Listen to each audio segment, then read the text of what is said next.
예, 네, 안녕하세요. 저는 CNA 논술학원 강사 김민경이라고 합니다. 네, 오늘 이제 학부모님들 모시고 초등부 3월 프로그램, 그리고 또 학부모 설명회 말씀드리려고 하는데요. 오늘 제가 준비한 내용들은 이렇습니다. 일단 첫 번째는 2028학년도 대입제도 개편에 대해서 정말 간단하게만 한번 말씀을 드리려고 해요. 그래서 저희 또 CNA에서 대입 관련해서는 또 따로 마련된 설명회들이 많이 있으니 거기에서 또 참고를 좀 해주시면 좋을 것 같고요. 그리고 이제 대입제도가 어떻게 개편되는지 간단한 방향을 본 후에 이제 이것과 관련해서 우리 초등학생들이 떻게 앞으로의 미래형 수능과 미래형 내신을 준비해야 할까?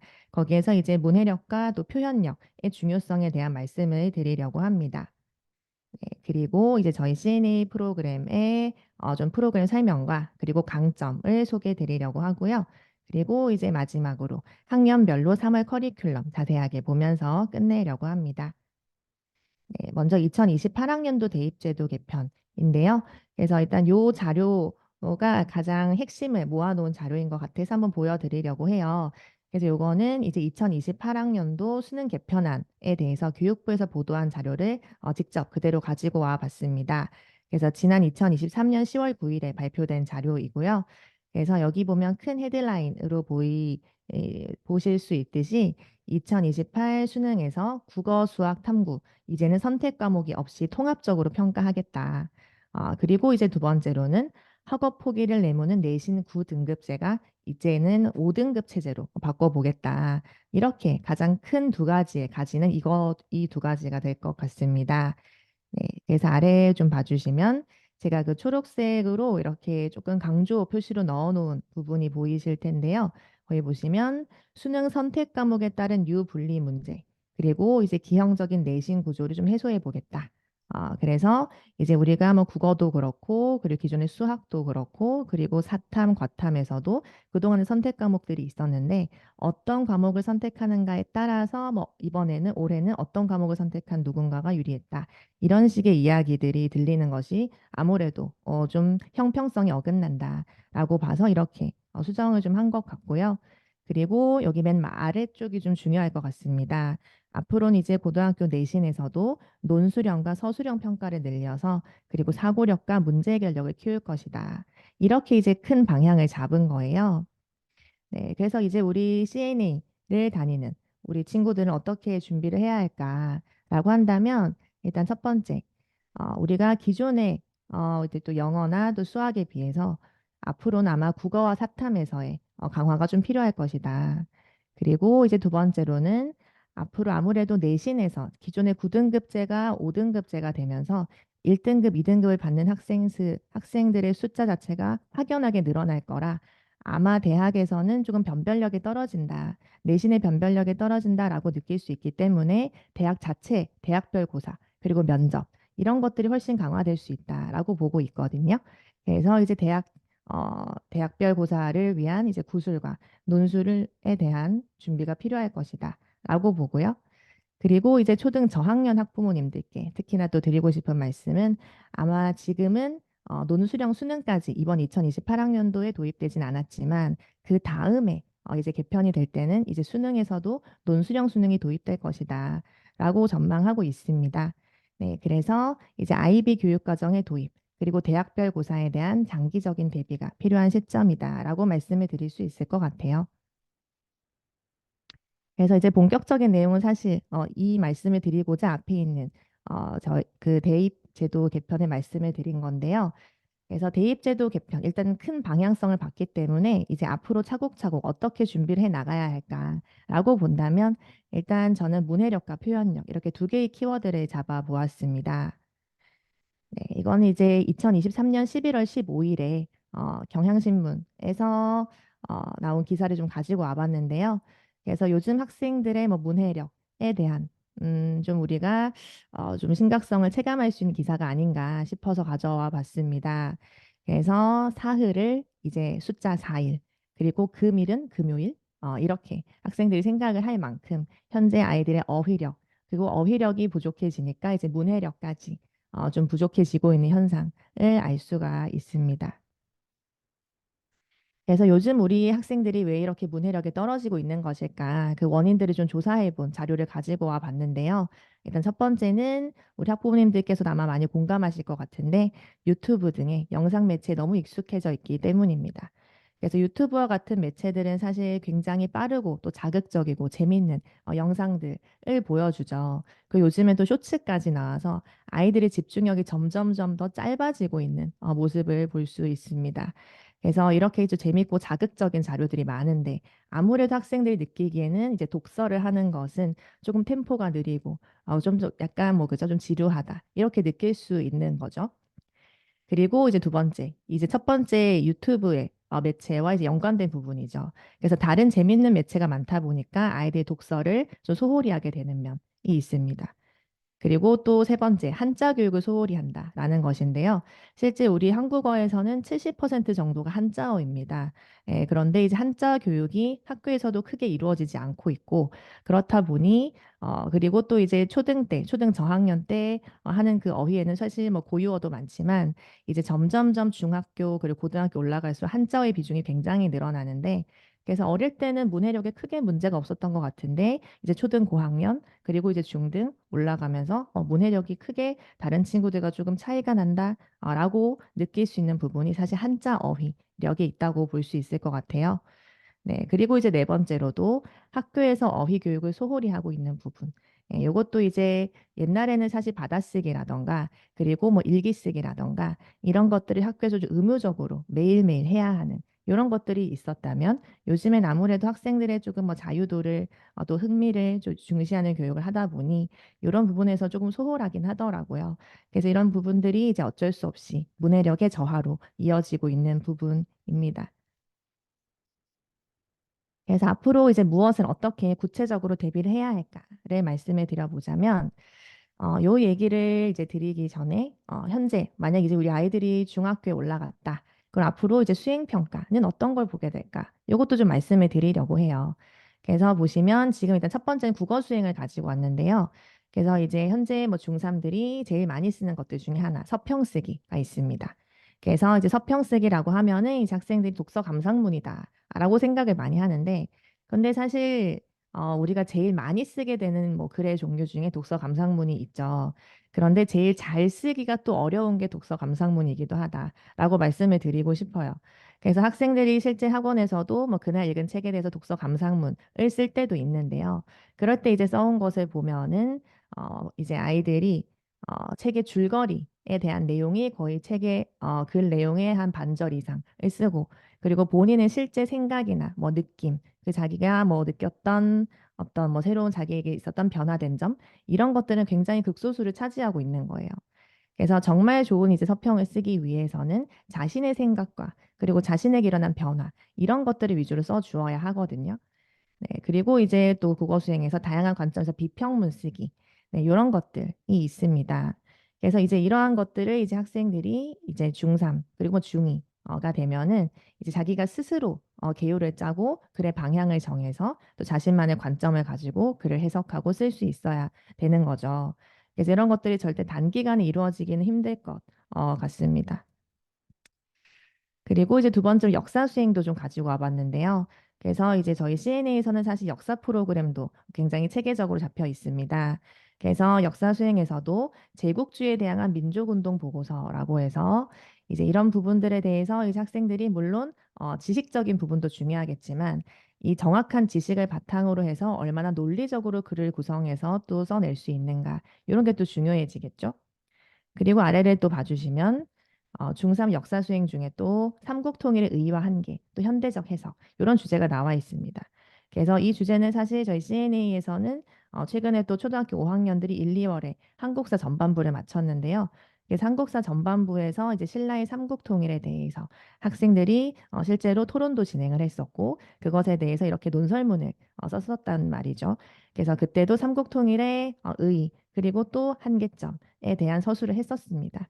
그래서 이런 것들이 이제 차곡차곡 쌓여 있는 친구들은 아무래도 이제 중등에 올라가서도 조금 더 편안하게 그리고 조금 더 정확한 글을 쓰기가 좋겠죠. 네, 그리고 이제 도덕 수행도 한번 가져와 봤고요. 한번 봐주시면 좋을 것 같습니다. 네, 그래서 이제 이것들을 토대로 저희 CNA 수업의 커리큘럼과 진행 방식을 좀 말씀을 드리려고 하는데요.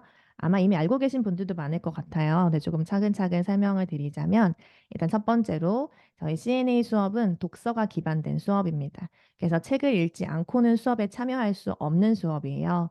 그래서 이제 일단 저희의 독서 그렇기 때문에 저희가 선정 도서를 이제 고르는 것도 굉장히 신중한 작업을 거치고 있습니다. 그래서 문학과 비문학을 골고루 섞는 것은 당연하고, 그리고 이제 매 달마다 저희들만의 또 고유 프로그램들이 있습니다. 그리고 이제 선정 도서를 선정할 때도 학생들이 이제 학교에서 하는 그 교과 수준 그리고 교과 과정에 따라서 저희도 이제 문학과 비문학을 골고루 섞어 이렇게 진행을 하고 있고요. 그래서 비문학에서는 저희 나중에 제가 워크북 구성도 보여드릴 텐데요.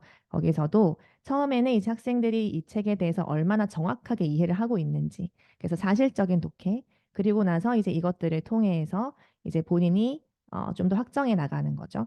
그래서 다른 선정도서의 내용도 있지만 그것을 토대로 해서 뭐 다른 신문 기사라던가 어떤 또 다른 책을 또 가지고 와서 조금 더 확장해보는 또 추론적 독해, 그리고 이걸 통해서 저희가 또 토론을 진행하면서 비판적 독해, 그 마지막에 이 토론한 내용을 가지고 마지막에 글쓰기를 진행하면서 자신의 또 창의력을 뽐낼 수 있는 창의적 독해까지 이렇게 진행을 하고요. 그리고 이제 문학에서도 물론 비문학처럼 사실 추론, 비판, 창의적 독해가 문학에서도 들어갑니다만 아무래도 문학에선 학생들이 좀 공감적인 이해 능력 그리고 좀 사회학적인 상상력 이런 것도 좀 기를 수 있도록 하고 있습니다. 그리고 또 저희 CNA 수업의 가장 중요한 부분 토의와 토론이 이루어진다는 부분일 텐데요. 그래서 지금 CNA를 다니는 친구들이 많이 궁금해해요. 대체 CNA는 무슨 단어의 약자인가요? 라고 많이 물어보는데 바로 이 단어의 약자입니다. 그래서 크리티시즘 그리고 얼터너티브라고 해서 비판과 대안. 그래서 우리가 비판만 하는 것은 사실은 이건 반쪽밖에 안 되는 거죠. 그래서 비판을 한 다음에 그에 대한 적절한 대안까지 제시할 수 있어야 그것이 진정한 비판으로서의 의미를 가질 텐데 저희 CN에서는 이제 이것을 중시하고 있다는 걸 보여드리는 거죠. 그리고 이제 토의와 토론을 할 때는 이제 문제를 인식하고 그리고 원인을 분석한 후에 해결 방안을 제시하는 구조이고요. 그래서 기본적으로 찬반 토론에서는 일단 논리적으로 구술하는 능력을 기를 수 있고 이뿐만 아니라 그리고 적절한 자료를 가지고 자신의 주장을 뒷받침할 수 있는 근거를 이야기할 수 있어야 하기 때문에 이렇게 자료를 활용하는 능력까지 기를 수 있습니다.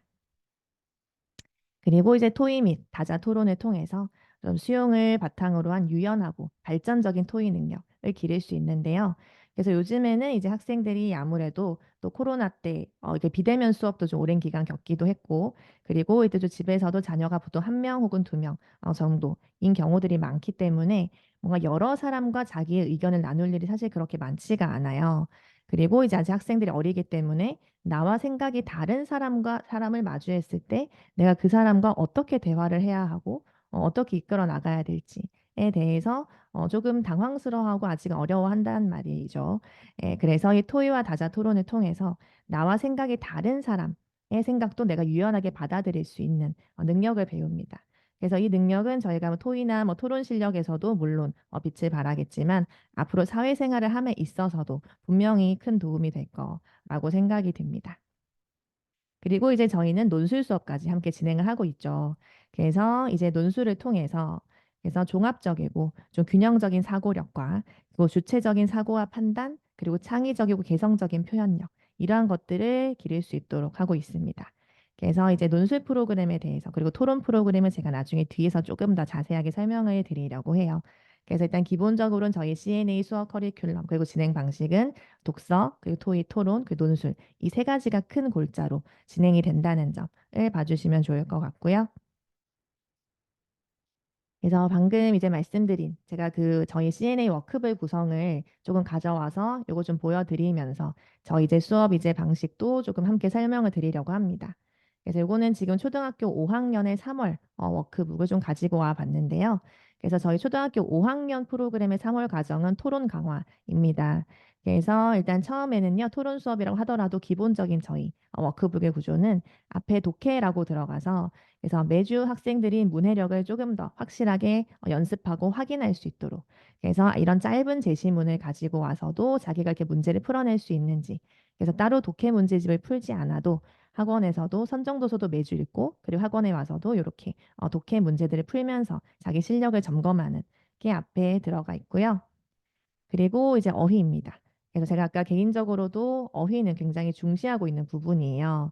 그래서 아무래도 어휘력이 바탕이 되지 않으면 문해력이 늘지 않는 것은 당연하기 때문에 그래서 문해력의 기본은 어휘이죠. 그래서 이제 저희 CNA에서도 어휘를 중요시하고 있습니다. 그래서 여기 어휘에서도요 항상 선정도서에 들어있는 아이들이 충분히 모를 수 있는 좀 어려운 단어들을 이렇게 예문을 통해서 그 문맥 속에서도 파악할 수 있게끔 이렇게 문제로 내고 있고요. 그리고 또 오른쪽을 봐주시면 한자성어입니다. 그래서 제가 아까 한자 어휘 교육이 좀 필요하다라고 말씀을 드렸는데요. 그래서 저희 CNA에서는 이제 매주 그래서 아이들이 꼭 알아야 할 이제 필수 사자성어들을 이렇게 내고 있습니다. 그래서 아이들이 직접 뜻도 적어보고요. 그리고 이제 제시문을 통해서 어떤 상황에서 이걸 이렇게 활용할 수 있는지, 실제 사용할 수 있는 이런 방향성, 이런 것도 배우고 있습니다. 이제 그리고 나서 이제 아까 말씀드렸던 사실적 독해 문제들이 나오는데요. 그래서 책을 아이들이 과연 꼼꼼하게 제대로 읽었는지, 처음부터 끝까지 빠짐없이 대강 읽은 부분은 없는지 확인하기 위해서 이렇게 일단 등장인물에 대한 소개, 그리고 이 중에서 뭐 틀린 것을 찾는다던가, 그리고 책 속에 있는 중요한 사건에 대해서 그 사건에 대해서 본인이 그뭐 중요한 제목을 달 수 있다던가 이런 식의 사실적 독해 문제들을 넣어놓고 있습니다. 그리고 제가 이제 이번 초등학교 5학년 워크북을 가져왔다고 말씀을 드렸고, 이제 또 3월 이제 과정은 토론 강화라고 말씀을 드렸잖아요. 그래서 이제 여기에서도 보면, 제가 이제 처음에 이제 또 3월에도 신규 등록하시는 분들 중에, 지난 이제 설명에서도 좀 많이 여쭤보셨던 부분이, 우리 아이가 지금 처음 이제 CNA 다니는데, 토론을 아직 제대로 배워본 적이 없는데, 뭐 기존의 친구들과 같이 할 수 있을까요? 토론을 지금 바로 시작할 수 있을까요? 어려워하진 않을까요? 라고 질문을 많이 주셨었거든요. 그래서 이제 저희도 사실 기존에 다니던 친구들도 물론 이제 4학년 때도 토론을 수업 중에 진행을 하긴 합니다만 아무래도 이제 5학년으로 올라오면서 좀 더 정식 토론을 제대로 배우는 시간이 바로 이제 3월 프로그램이거든요. 네, 그래서 이제 처음부터 차근차근 아이들한테 갑자기 토론이라는 것을 주입하는 것이 아니라 차근차근 단계별로 좀 이렇게 비판적인 사고력도 늘리고 토론의 방식도 배우고 네, 이렇게 진행을 합니다. 그래서 바로 토론에 들어가는 것이 아니라 앞에 화면에 있는 것처럼 학생들의 이제 연습 문제를 좀 앞에 내놨어요. 그래서 주장과 목적이라고 해서 그래서 왼쪽에 이렇게 주장이 있고 이 주장을 하는 목적은 무엇일까? 그래서 어떤 주장의 목적을 파악해 보는 연습을 먼저 하고요. 그리고 나서 이제 아래로 가서는 그래서 1번의 주장과 비슷한 유형의 논제를 아래 보기에서 한번 골라서 기호로 적어보자 라고 해서 학생들이 이제 논제의 유형을 좀 파악해 보는 연습도 합니다. 그리고 이제 오른쪽에 가서는 이제 저희가 논증이라고 하죠. 그래서 주장과 근거인데요. 그래서 좀 이렇게 섞어 놓고 그래서 주장과 근거를 본인이 한번 이렇게 찾아서 배열해 보는 것. 이런 것도 연습을 좀 하고 있습니다. 그래서 이렇게 어떤 것이 주장이고 어떤 것이 근거인지에 대한 조금 감각을 느꼈다면 이제 본격적인 토론에 들어가는데요. 그래서 이제 우리 뭐 중등 친구들이라던가 뭐 초6 친구들 같은 경우에는 이렇게 토론 제시문이 들어 있어도 이렇게 하나하나 일일이 이렇게 색깔을 나누어서 이렇게 보기 좋게 해주진 않아요. 그래서 지금 이제 초등학교 5학년 처음 이제 토론을 시작하는 제대로 된 토론을 시작하는 친구들에게 아무래도 찬성측 근거와 반대측 근거를 한눈에 조금 쉽게 파악할 수 있도록 이렇게 색깔을 나누어서 그래서 뭐 파란색은 찬성 그리고 분홍색은 뭐 반대 이런 식으로 나누어 가지고 아이들이 좀 쉽게 파악할 수 있도록 도움을 주고 있습니다. 그래서 이제 앞에 있는 제시문의 내용을 토대로 해서 그래서 학생들이 자신이 이제 발표할 뭐 찬성 측 근거 그리고 혹은 내가 반대팀이면 반대 측 근거를 단계별로 정리해 보는 연습을 또 하고 있어요. 네, 그리고 나서 이제 오른쪽에 보시면 뭐 논제, 입장, 주장 1, 그리고 근거, 그리고 주장 2, 또 근거. 이렇게 해서 입론서라는 것을 작성합니다. 그래서 이제 입론서를 작성하면서 사실 내가 토론에 일어나서 어떻게 발표를 할 것인지를 적으면서 먼저 머릿속에 정리를 하는 거죠. 그리고 이제 친구들 앞에 일어나서 말로 발표도 해보는 이런 시간을 가지고 있습니다. 네, 그래서 이제 워크북 구성을 보여드리면서 저희 CNA도 수업이 어떻게 흘러가는지를 좀 말씀을 드렸고요. 그래서 지금까지 말씀드렸던 우리 초등 친구들에게 문해력과 표현력이 중요하다라고 말씀을 좀 드렸는데 한번 정리를 좀 해보려고요. 그래서 첫 번째는 이제 문해력은 영역을 불문하고 사실 국어학습에서도 당연하지만 모든 과목 학습의 기초가 되는 부분이죠. 그래서 문해력에서는 이제 무엇보다 또 어휘력이 기본이 된다는 점을 말씀을 드리고 싶고요. 그리고 두 번째는 또 이렇게 설명회를 진행하게 되면은 어머님들께서 얘기해 주시는 것들 중 하나가 우리 아이가 책을 읽는 걸 싫어하는 것 같진 않은데 자기가 좋아하는 책만 읽으려고 해요 라고 말씀을 많이 주세요. 그래서 아이들의 독서 편식 이런 습관도 좀 바꿀 필요가 있습니다. 그래서 이것을 이제 좀 초등학생 때 바꿔주지 않으면 중등부터는 사실은 그게 좀 고착화 되거든요. 그래서 초등 때 폭넓은 독서 습관을 길러보는 것. 내가 스스로 혼자서 책을 골라 읽을 때는 나는 소설책만 좋아. 아니, 나는 비문학 책만 좋아. 난 그중에서도 난 과학만 좋아. 난 역사만 좋아. 이런 친구들이 있는데 학원에 와서는 나는 원래 비문학, 나는 뭐 과학만 좋아했는데 소설책도 꽤 재밌는 게 있네. 이런 것도 꽤 괜찮네. 하면서 이제 좀 뭔가 독서에 대한 좀 폭넓은 흥미 그리고 이러한 습관을 들이는 것이 또 하나의 목적이라고 할 수 있을 것 같고요. 그리고 이제 또 초등 시절에 하는 토론 교육이 정말 전 중요하다라고 말씀을 드립니다. 그래서 이제 앞으로 아까 제가 그 미래형 수능과 또 미래형 내신을 말씀드렸는데 사실 이 모든 과정을 통틀어서 가장 좋은 교육 방식이 토론 교육이다라고 저는 생각을 하고 있습니다. 그래서 토론 교육은 사실 모든 게 길러지는 모든 능력이 길러지는 교육이라고 생각을 해요.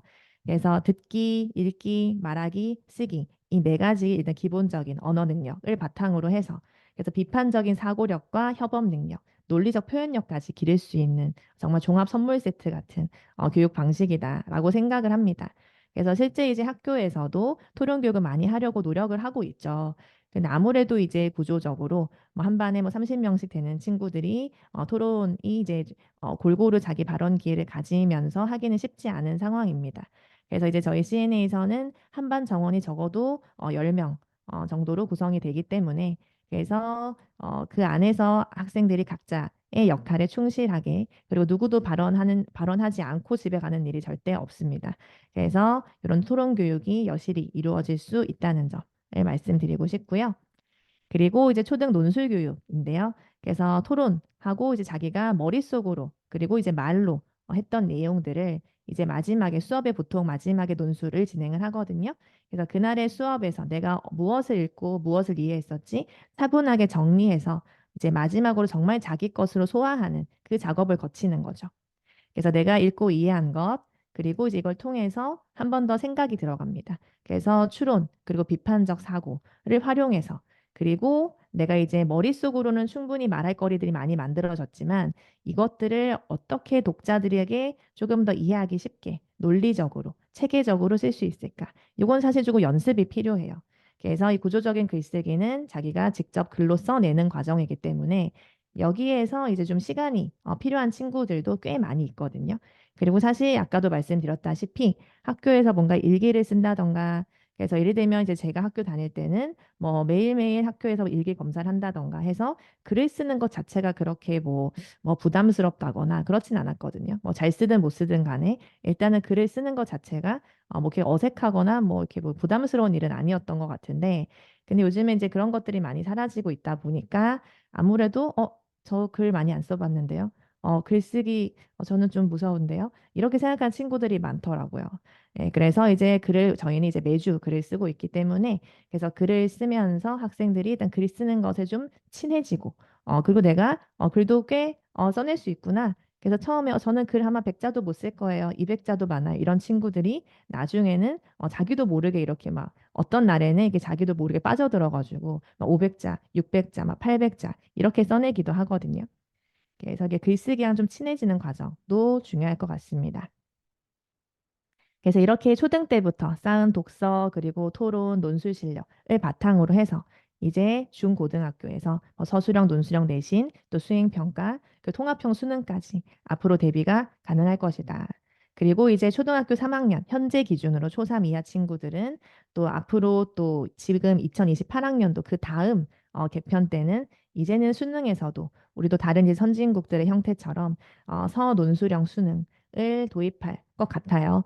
예, 그래서 그것까지도 대비할 수 있는 저희 과정이라고 말씀을 드리고 싶습니다.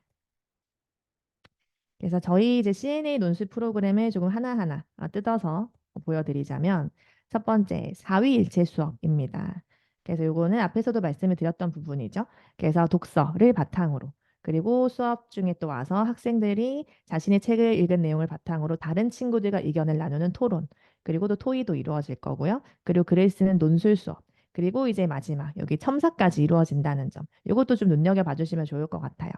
그래서 뭐 글쓰기를 숙제로 하는 학원들도 꽤 많죠. 논술 학원들 중에. 그래서 글쓰기를 숙제로 한다거나 아니면 그 시간에 글은 쓰되 선생님께 제출하고 가면 뭐 며칠 뒤에 이렇게 첨삭을 따로 뭐 이렇게 메일로 받는다던가 아니면 그 다음 주에 와서 첨삭된 내용을 받는다던가 하는 경우들도 많죠. 예, 근데 사실 저희는 항상 뒤에서도 말씀드리겠습니다만 그날 당일 첨삭을 원칙으로 하고 있습니다. 당일 첨삭 그리고 면대면 첨삭이죠. 그래서 특히 우리 초등 친구들 같은 경우에는 그날 와서 자기가 열심히 글을 썼어요. 그리고 나서 한 1시간만 지나도 내가 뭘 썼더라? 잘 까먹거든요. 그래서 글을 쓰고 난 직후에 선생님과 같이 한번 그 글을 읽어보면서 어디를 보완해야 하는지 그걸 바로 직접적으로 들어야 첨삭의 효과라는 것이 있는 거라서 그래서 첨삭도 당일 대면으로 이루어지는 것이 참 중요하다라는 점을 말씀을 드리고 싶습니다. 그리고 또 저희도 CNA는 사실 교재가 알차기로 참 유명하죠. 그래서 저희는 항상 자체 제작 교재를 쓰고 있습니다. 저희는 따로 편집부도 두고 있고요. 그래서 이제 우리 IB 교육과정을 적용한 자체 제작 교재를 사용하고 있습니다. 그래서 매년 그리고 매월 새로운 도서 선정을 하고 있고요. 그리고 워크북을 또 자체 제작하고 있다는 점. 그래서 저희는 절대 매년 똑같은 뭐 커리큘럼 똑같은 책을 돌려서 쓰지 않습니다. 물론 이제 스테디셀러가 있죠. 아이들이 꼭 읽어야 할 필수 고전이라던가 이런 책들 그리고 또 굉장히 반응이 좋았던 재미있었던 책들 이러한 것들이 반복되는 부분들이 부분적으로 있지만 그래서 매년 신간 도서들 중에서도 좋은 책들을 골라서 넣으려고 하고 있습니다. 그리고 두 번째 부분에는 저희 교재에는 항상 학년별 그리고 과목별로 각각의 교육과정에 따른 교과 연계가 이루어지고 있습니다. 그래서 선정도서를 저희가 선정을 할 때도 각 학년별의 또 수준에 따라서 수준보다 이제 약간 보통 그 동학년 대비 조금 높은 수준을 선정하고 있거든요. 네, 그리고 이제 과목별로 교육과정에 따라서 교과 연계를 하고요. 그래서 과목별이라고 넣은 것은 저희가 논술학원이지만 가끔 논술학원을 국어학원이라고 생각하시는 분들도 있는 것 같아요. 그래서 물론 아무래도 언어를 많이 사용하기 때문에 국어적인 능력이 많이 길러지긴 하겠지만 사실 저희가 이제 교과 연계된 저희는 또 논술이라는 것은 다양한 영역에서 우리가 얘기할 거리들이 아주 많기 때문에 그래서 저희가 나중에 보여드리겠습니다만 그래서 뭐 철학이라던가 또 뭐 사회과학이라던가 또 인문학이라던가 그래서 다양한 분야에서 그리고 또 다양한 학생들의 그 학교 교과목들에 따라서 교육과정을 연계한 도서들을 선정하고 있고요. 네, 그리고 이제 아이비를 반영한 교재 구성. 그래서 뭐 아이비 하는 말이 사실 뭐 무엇인가 궁금하신 분들도 계실 수 있는데요. 그래서 아이비라고 하는 것이 사실은 어, 결국에는 아이들이 자기가 알고 있는 것을 뭐 암기한 지식을 바탕으로 객관식 문제를 푸는 그런 구성이 아니라 자신이 차곡차곡 쌓은 지식을 결국엔 서술, 논술, 글로 풀어낼 수 있는가를 이제 묻고 있는 과정이라고 할 수 있거든요. 그래서 이제 저희 CNA 프로그램에서도 배경부터 시작해서 오늘 우리가 배울 내용의 배경을 먼저 열어놓고 그리고 문해력을 키우고 그리고 이제 어휘 학습을 한 후에 그리고 책 내용에 대한 좀 사실적 독해 그리고 나서 이제 사고력 확장. 그리고 이제 토론을 하면서 나와 다른 생각을 가진 친구들과 이야기를 나누고 내 생각을 조금 더 확고히 하고 그리고 나서 이제 논술을 통해서 그날 배운 내용을 좀 정리도 해보는 그리고 또 이제 마지막으로 좀 창의적인 사고까지 기를 수 있는 글을 쓰면서 이런 이제 구성이 되고 있어요. 네, 그래서 이제 CNA 워크북의 구성들 왼쪽에 한번 다시 봐주시면 좋을 것 같고요. 그리고 이제 오른쪽에는 저희 2024년에 초등부 연간 프로그램이 들어가 있습니다. 그래서 우리 뭐 초1, 초2, 초3, 초4 그리고 초5, 그리고 초5부터는 이제 3%반이 생기죠. 그래서 초5 3%, 초6, 그리고 초6 3%. 이렇게 반 구성은 되어 있고요. 그리고 이제 각 학년별로 연간 프로그램들이 있어서요. 그래서 요거 같은 경우는 이제 저희 또 CNA 또 자료집이 있으니까 그것도 받아주시면 요 부분들이 또 상세히 들어가 있어요. 그래서 연간 프로그램을 봐주시면서 우리 아이가 이때쯤에 이 프로그램을 시작하면 참 좋겠다. 이런 이제 또 계획을 짜 보시는데 또 도움을 받으시면 좋을 것 같습니다. 그래서 여기 연간 프로그램을 보시면 거기 3월 과정을 한번 봐주시면 좋겠어요. 그게 세 번째 줄인데요. 그래서 이제 3월 과정 같은 경우에는 이제 초1 같은 경우는 봄을 느껴요. 라고 해서 그래서 이제 봄이라고 하는 이제 새로운 계절을 맞으면서 우리 학생들이 어떤 것들 좀 새로운 새 학기를 시작하는 좀 이제 그런 것들을 배우게 될 거고요. 그리고 이제 전반적으로는 4월에는 과학의 달을 또 맞이해서 3월에 미리 과학 수업이 좀 많이 들어가 있습니다.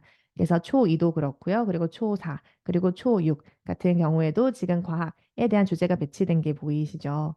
네, 그리고 우리 아까 그 초등학교 5학년 같은 경우는 이제 토론 강화의 달이 시작이 되고요. 토론 강화를 이제 4월까지 두 달 동안 진행한 후에 그리고 이제 5월부터는 이제 논술 강화가 들어가서 이제 글쓰기 강화가 들어가는 거죠.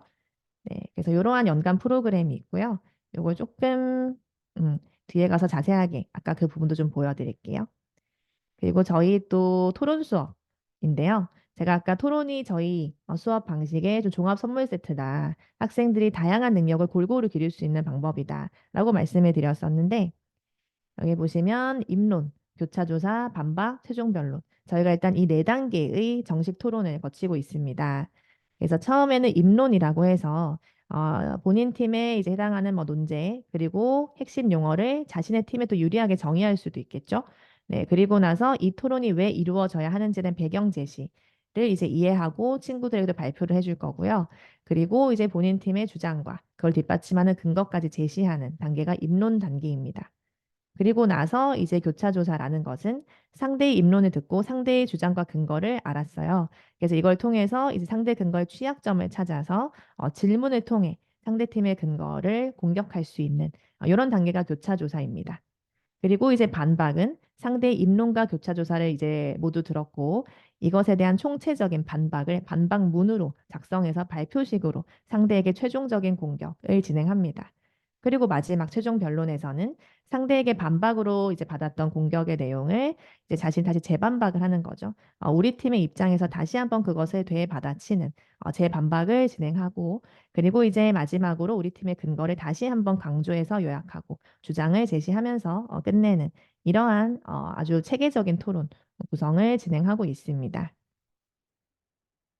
그래서 이렇게 토론을 통해서 기를 수 있는 능력이 총 네 가지.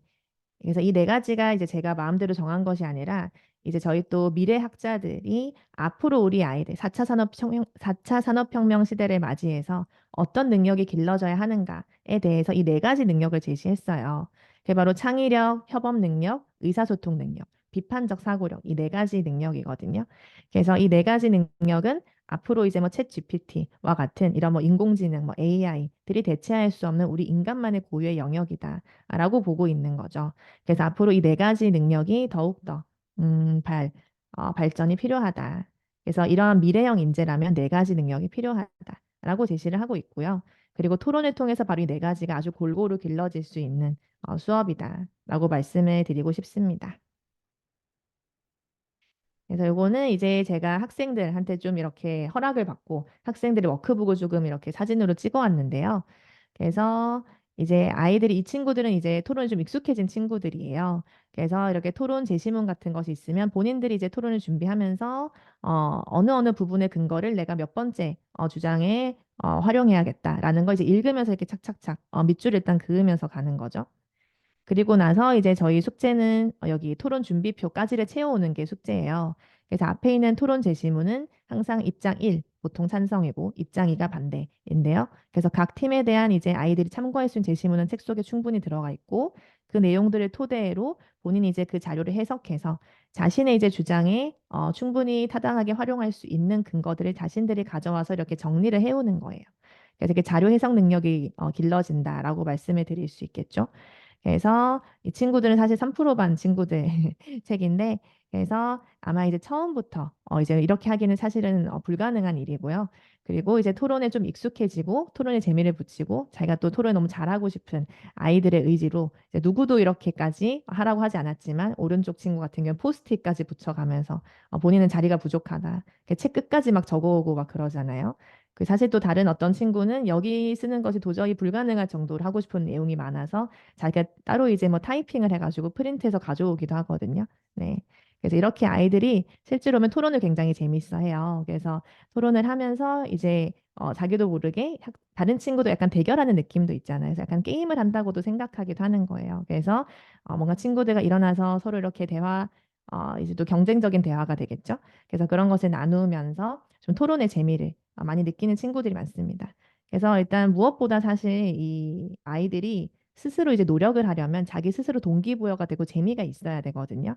그래서 이제 이 친구들도 자기 스스로의 어떤 동기부여로 이렇게 열심히 준비를 해오고 열심히 준비가 되면 수업에서 당연히 자기가 열심히 준비해온 것을 당연히 뽐내고 싶잖아요. 수업에 대한 어떤 참여도나 집중력이 좋아지는 건 또 당연한 부분인 것 같습니다. 그리고 이제 앞에 친구들이 이제 그 부분까지는 숙제로 해온 것이었다면, 요건 이제 실제 토론을 진행할 때, 제가 토론을 할 때도 가끔씩 친구들이 토론은 말하기만 잘하는 사람이 토론을 잘한다라고 오해를 하기도 해요. 그런데 이제 사실은 토론은 듣기를 잘하는 친구들이 토론을 잘하거든요. 그래서 상대방의 주장을 잘 듣고 핵심을 뽑아서 자기가 상대 근거 핵심을 요약 정리하고 빠른 시간에 그것에 대해서 본인이 이것을 어떻게 내가 어떤 근거로 저것을 공격해야 될까? 이것에 대한 생각까지 이렇게 체계적으로 이루어지려면 일단 상대 근거를 잘 들어야 돼요. 잘 듣고 핵심을 파악하는 능력. 그게 일단 1번이거든요. 그래서 제가 실제 토론 수업을 할 때도 말하기가 1번이 아니고 듣기가 1번이야. 그리고 나서 그걸 내가 적절하고 빠르게 이렇게 메모할 수 있는 능력, 그 쓰기 능력이 중요해지는 거죠. 그리고 나서 이제 그 다음에 자기의 이제 주장과 근거를 제시할 방향성을 정하고 그것을 이제 말하는 것으로 이렇게 이제 이루어지고 있는 것입니다. 그래서 이것도 다 학생들이 자기가 스스로 이렇게 정리를 한 내용이고요. 그리고 이제 오른쪽에 있는 그 페이지 같은 경우에는 학생들이 제가 가끔 학생들한테 이렇게 배심원 역할을 맡기기도 해요. 그러면은 아이들이 이제 중립적인 입장에 이렇게 딱 중간에 앉아서 어느 양 팀에서 이렇게 친구들이 하는 내용을 보고 자기가 스스로 한번 점수를 매겨보는 거예요. 친구들에게 승패를 가려주는 건데, 그럼 이 학생들이 생각보다 이 토론이라는 것을 객관적으로 보면서 많이 배우더라고요. 그래서 입론에선 저렇게 해야지 훨씬 전달력이 좋은 거구나. 교차 조사에서는 이런 식으로 상대를 공격하는 게 굉장히 효과적이구나. 이런 것들을 배우는 거죠. 그래서 이 오른쪽 페이지에도 친구들이 직접 자기가 그 양 팀의 근거를 적고 그리고 이제 거기에 본인들이 생각하는 어떤 그 기준들을 적용해서 보통은 이제 내용이 얼마나 타당한지 그리고 이제 그 타당한 내용을 얼마나 잘 전달하는지 그리고 이제 토론에 임하는 태도 그리고 뭐 토론 뭐 시간 준수 이런 것들의 기준에 따라서 이렇게 친구들이 직접 평가를 해준 거예요. 네, 그리고 이제 이 부분은요, 예전에 이제 저희가 코로나 때 수업을 진행하던 방식을 좀 보여드리는데요. 그래서 실제 이제 지금 이제 오프라인 수업이 다 이루어지고 있기 때문에, 그래서 이렇게 이제 뭐 진행을 하진 않습니다만, 또 그런 일이 없어야겠지만, 또 앞으로 혹시나, 예, 그런 팬데믹 상황이 오더라도, 예, 저희는 사실 그 CNA 같은 경우는 그 코로나 기간에도 계속 정상 수업을 진행을 했었거든요. 그래서 그때는 이제 아무래도 줌으로 토론을 하거나 그랬기 때문에 앞으로도 저희가 또 줌 수업 같은 것이 또 늘어날 수 있다면 그러면 이제 또 이런 식의 또 피드백이 갈 수 있어요. 그래서 토론을 하는데 아무래도 줌에서는 중간에 수업하다가 조금 뭐 친구들 튕길 수도 있고 그리고 가끔 뭐 이렇게 뭐 약간 불안정한 환경 때문에 약간 끊길 수도 있고 그렇잖아요. 그래서 이제 이건 제가 아이들한테 그 줌 수업을 하면서 찬성 측 반대 측 의견을 정리하고 그리고 뭐 교차 그리고 내용을 다 토론 내용을 정리한 다음에 그리고 실제로 오프라인에선 제가 말로 피드백을 해주지만 예를 들면은 지금 첫 번째 그 입장 1팀 찬성팀의 뭐 입론에서 뭐 중심 근거에 따른 뒷받침 내용이 타당하게 잘 구성은 했지만 그리고 입장 2팀 같은 경우는 뒷받침 문장은 핵심적인 내용 위주로 간략하게 정리했으면 좋겠다. 뭐 이러한 내용들, 이런 피드백을 제가 이제 이렇게 메모로 다 남겨가지고 학생들에게 이제 수업이 끝나면 메일로 쏴주는 거죠. 네, 이런 식으로 진행을 했었습니다. 네, 그래서 이것도 앞으로 저희가 또 뭐 줌 수업이나 이런 게 또 생길 수 있으니까요. 특강 형식으로 생길 수도 있고요. 그럴 때는 이제 이런 식으로도 진행될 수 있다는 점을 봐주시면 좋을 것 같아요. 그리고 논술과 첨삭에 대한 얘기를 조금 자세하게 드려보려고 합니다. 그래서 어머니들께서 여기 CNA 논술학원인데 글은 얼마나 쓰나요? 라고 많이 물어봐 주시는데요. 그래서 일단 기본적으로는 한 달 기준 4회 수업이라고 했을 때 글쓰기를 3에서 4회 정도라고 말씀을 드립니다. 그래서 이렇게 3에서 4회라고 말씀을 드리는 이유는 제가 웬만하면은 매주 글 쓰는 것이 원칙으로 하고 있지만 저희가 토론 수업도 함께 병행을 하고 있다 보니 그래서 어떤 날에는 토론 주제가 아주 아이들에게 꼭 필요한 주제다라고 하는 경우에 토론을 조금 길게 강화하는 토론 강화 수업이 이제 이루어질 때가 있어요. 그럴 때는 이제 뭐 그죠. 그날에는 이제 글쓰기를 생략하고 대신에 이제 토론 준비표라던가 아까 그 토론 일지 같은 거 있잖아요. 그걸 아주 꼼꼼하게 작성하면서 이제 글쓰기를 대체하는 이런 수업이 이루어질 수 있습니다. 그리고 이제 아래 봐주시면 좋겠는데요. 그 논술 강화나 토론 강화, 아예 프로그램이 그렇게 짜여진 때가 있어요. 그래서 이제 초등학교 5학년 들 3월 프로그램, 3, 4월 프로그램 같은 경우가 이제 토론 강화가 들어가는데요. 이 토론 강화의 기간에는 말 그대로 정말 토론을 집중적으로 수업하는 달이기 때문에 그래서 토론이 거의 매주 이루어지고 글쓰기는 사실 좀 적게 이루어지는 달인 거고요. 그리고 논술 강화의 달 같은 경우는 이제 글쓰기가 이제 매주 이루어지고 그 중간에 토론은 한 번 혹은 이제 없을 수도 있는 이렇게 진행이 되고 있습니다. 그래서 아무래도 이제 혹시나 또 초등학교 5학년 자녀를 두신 학부모님들께서는 이제 3, 4월에도 토론 강화 수업이 들어가기 때문에 아무래도 이제 3, 4월에 토론 수업을 진행하고 나서 이제 들어오게 되면 조금 토론 실력에서 새로 들어온 친구랑 기존에 좀 토론 강화 수업을 들었던 친구랑 조금 차이가 날 수도 있어요. 그래서 저는 웬만하면 토론 강화 기간 네, 미리 좀 와서 수업을 듣는 것이 좋지 않을까 그런 생각이 들긴 합니다. 수업에 적응하는 차원에서요. 네, 그래서 이제 저희가 이제 글을 쓰는 것에서도 선정도서도 다양한 장르를 선정하듯이 이 글을 쓸 때도 다양한 장르의 글쓰기를 진행하고 있습니다. 그래서 아이들이 아무래도 앞으로 제일 학습적으로 많이 써야 되는 또 시험을 대비해서 제일 많이 쓰는 장르는 논설문과 설명문이 되겠죠. 그래서 이 두 가지도 일단 저희가 기본적으로 많이 쓰고 있고요. 그 외에도 보고서라던가 뭐 기사문, 또 일기, 편지, 또 이야기를 재구성하는 것들, 그리고 시나 소설을 창작하는 것들. 그래서 이제 또 소설 좋아하는 친구들은 이런 글쓰기 굉장히 또 즐겨 해요. 그래서 뒷이야기, 소설의 뒷이야기 자기가 상상해서 써본다던가 아니면 소설 속에 뭐 특별한 특정 부분을 자기가 자기식대로 재구성을 해본다던가 이런 글쓰기도 상당히 재밌어 합니다. 그리고 앞에서도 말씀드렸다시피 저희는 당일 1대1 대면 첨삭을 항상 원칙으로 하고 있고요. 그리고 이 첨삭의 내용에는 형식적인 첨삭과 그리고 내용적인 첨삭이 함께 이루어집니다. 그래서 형식 첨삭이라고 하면 기본적인 학생들의 뭐 정확한 단어 철자, 그리고 이제 원고지 맞춤법, 뭐 띄어쓰기를 포함해서요. 이런 것들을 봐주는 것이고, 그리고 이제 내용 첨삭으로는 앞에 내용과 뒷 내용이 어울리지 않는다던가, 그리고 이제 내용에서도 특정한 한 부분에만 치우쳐 있다던가, 그리고 논설문을 썼다면은 주장에 대한 근거가 타당한가를 이제 봐주는 거죠. 그래서 이러한 첨삭이 이루어집니다. 그래서 이건 이제 우리 저학년 친구의 첨삭을 가지고 온 건데요. 그래서 제가 이제 여기 좀 표시한 내용들이 형식 첨삭과 이제 내용 첨삭이 좀 나뉘어져 있는 거죠. 그래서 아무래도 이제 우리 저학년 친구들 같은 경우 형식 첨삭할 게 좀 많아요. 그래서 뭐 중요한 단어를 하나 아예 빼먹을 때도 있고요. 그리고 문장 자체가 너무 길어져서 무슨 말 하고 있는지 집중이 안 되는 것들도 있고요. 그래서 이러한 것들 또 띄어쓰기라던가 또 단어의 철자라던가 이런 좀 고쳐줄 부분들이 많아서 아무래도 이제 좀 이제 어린 친구들 초등 이제 저학년이나 혹은 한 4학년까지 친구들은 요런 형식 첨삭이 조금 많은 형태입니다. 그러다가 이제 조금 고학년으로 올라가면 조금 더 깔끔해졌죠. 그래서 이제 형식 첨삭을 할 게 사실 많지 않아진 거예요. 그리고 있다고 하더라도 이제 초등 때보다는 훨씬 줄어든 거죠. 예, 그래서 이제 이런 부분 형식 첨삭도 물론 있습니다만 이제 문장의 좀 구조라던가 그리고 이제 내용에서 조금 더 디테일하게 들어갔으면 좋겠는 부분 이런 것들을 좀 보여드리고요. 그리고 이제 이 부분도 저희가 줌 수업을 할 때, 그럼 줌 수업을 하는데 첨삭은 어떻게 받나요? 라고 궁금하실 수도 있잖아요. 그래서 줌 수업으로 충분히 이렇게 상세한 첨삭이 이루어집니다. 그래서 이제 학생들이 글을 써서 이제 그 줌 수업을 한 동안에 채팅을 통해서 이렇게 보내주면 이제 이 강사 선생님들이 요거 학생들의 글 내용을 원고지에 넣어가지고요. 이렇게 보고 여기 옆에 보이게 메모 형태로 해서 여기에 이제 첨삭 내용을 이제 메모해서 학생들이 다시 보내주는 거죠. 네, 이런 식으로 진행을 하고 있고요. 그래서 이제 시간이 조금 뭐 여유가 된다면은 줌 수업을 하면서 이제 한 명씩 이렇게 소회의실이라는 기능을 사용해서 한 명씩 그쪽으로 불러서 이렇게 첨삭을 하는 걸 보여주면서 그때 대면 첨삭의 개념이 되는 거죠. 비대면이지만 대면에 가까운. 그래서 선생님과 학생이 1대1로 서로 이제 화면상이긴 합니다만 실시간 피드백을 하면서 이렇게 첨삭이 이루어질 수 있고요. 네, 그리고 만약에 뭐 좀 학생이 일찍 나가야 된다거나 좀 시간이 부족한 상황이다. 그러면은 이제 학생이 글을 써서 보내주면 이렇게 첨삭을 해서 학생의 메일로 쏴주는 거죠. 네, 이런 식으로 첨삭이 이루어지고 있습니다. 그래서 저희도 학년별 평가랑 연간 커리큘럼이 있는데요. 그래서 일단은 저희가 뭐 매달 뭐 학원에서 시험을 보고 이렇게는 하지 않아요.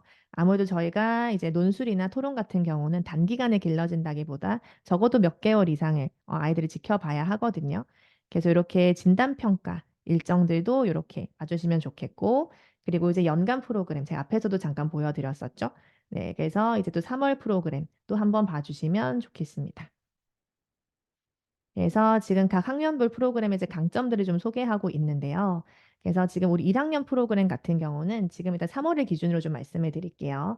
자, 세 번째 줄을 봐주시면 됩니다. 그래서 여기 3월 같은 경우에 1, 2학년들은 특히 1학년들은 봄을 느껴요. 라고 해서 뭐 생태나 환경 또 생명 존중에 대한 이제 마음을 기르는 것. 그리고 이제 아이들의 어휘력을 좀 길러주기 위해서 그림을 보고 빈칸에 알맞은 낱말 쓰는 거. 그래서 주어랑 서술어의 개념을 익혀보는 거예요. 이런 것들을 좀 배우고, 그리고 2학년들 같은 경우에는 관찰력이 잘하는 수업이다라고 해서 이걸 과학을 가지고 관찰력 수업을 할 건데요. 그래서 다양한 글이랑 이미지를 바탕으로 해서 핵심 정보를 파악하는 능력, 그리고 소리가 비슷한 낱말, 그리고 이런 것도 익히고 또 정확하게 표현할 수 있는 것, 이런 쪽 역시 어휘력에 대한 수업도 이루어지고 있습니다. 그리고 이제 오른쪽에 우리 3학년들 같은 경우는요. 3월에 사회와 도덕이라는 주제로 수업을 합니다. 그래서 학교 교과 과정과 연계된 사회랑 도덕 도서들을 통해서 배경 지식을 좀 넓히고요. 그리고 좀 융합적인 사고력을 키울 수 있게끔 수업을 하고 있습니다. 그리고 이제 우리 4학년들은 통합 교과 논술이라고 해서 그래서 학교에서 이제 나오는 이제 다양한 과목들이 있죠. 그래서 이번 달엔 그게 과학인 거예요.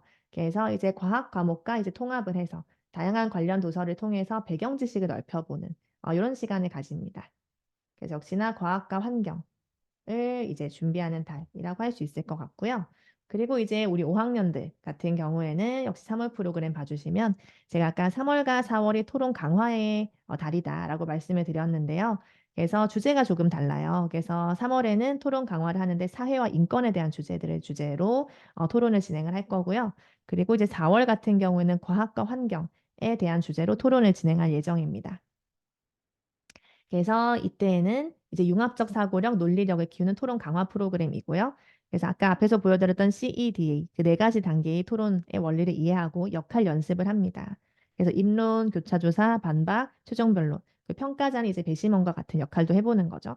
네, 그리고 이제 두 달에는 이 두 달만큼은 토론에만 집중을 하는 달입니다. 그래서 예비 논술 논제는 이제 피드백에 그 원고지는 워크북 부록으로 제공을 하고 있어서요. 그래서 혹시나 이제 뭐 글을 쓸 수 있는 또 글을 또 써서 또 마무리하고 싶은 날에는 또 원고도 쓸 수 있게끔 워크북 부록으로 제공이 되고 있습니다.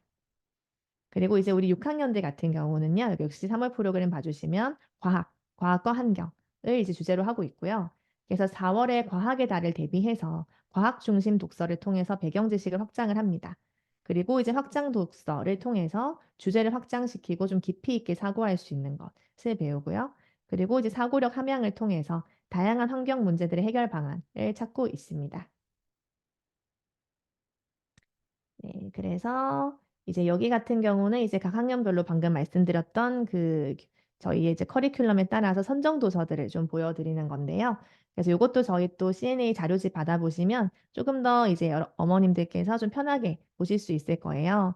그래서 이 달에 뭐 과학이 주제라고 했는데 어떤 책들을 선정하고 있을까? 어떤 책이고 또 교과 연계는 어떤 교과랑 되고 있는 걸까? 이런 걸 조금 참고해 주시면 좋을 것 같습니다. 네, 그래서 또 3학년, 또 이렇게 4학년. 그래서 아무래도 좀 저학년 친구들 같은 경우에 4학년 정도까지는 좀 학생들이 책이라는 것 독서 자체에 흥미를 좀 붙일 수 있게끔 최대한 저희가 학습적으로도 도움되면서도 아이들이 재미있게 읽을 수 있는 흥미도 돋을 수 있는 책으로 선정을 하고 있어서 아이들이 아마 학원 다니면서 책에 대한 재미를 좀 많이 느낄 수 있을 것 같아요. 네, 그리고 우리 이제 5학년들 그리고 5학년 3% 이렇게 또 나와 있는데요. 그또 3% 반이 또 뭐가 다르냐라고 물어보시는 또 어머니들 많이 계세요. 그래서 이제 5학년들과 이제 5학년 3% 그리고 6학년 6학년 3% 마찬가지고요. 일단 선정 도서가 달라집니다. 그래서 선정 도서가 무조건 더 어렵다라고 절대적으로 얘기할 수는 없겠지만 아무래도 좀 이제 들어있는 뭐 어휘라던가 전체적인 글밥이라던가 이런 게 조금 더 많은 책이 선정이 되긴 하죠. 3% 반에서. 그리고 이제 아무래도 3% 반은 조금 수업하는 시간도 조금 더 길다 보니 그래서 이제 토론이라던가 더 글쓰기 이런 것이 조금 더 길게 이루어질 수 있다는 점. 네, 그런 것도 좀 말씀을 드리고 싶네요. 그리고 이제 초6과 초6 3% 같은 경우도 이렇게 선정 도서가 다른 부분 보실 수 있을 거고 그렇기 때문에 이제 워크북도 기본적인 뭐 구성들은 같지만 그 안에서 뭐 숙제의 분량이라던가 뭐 이런 게 아무래도 3% 반이 조금 더 많을 수 있겠죠. 네. 그래서 이런 내용들입니다. 네. 그래서 제가 준비한 내용은 여기까지이고요. 네. 감사합니다.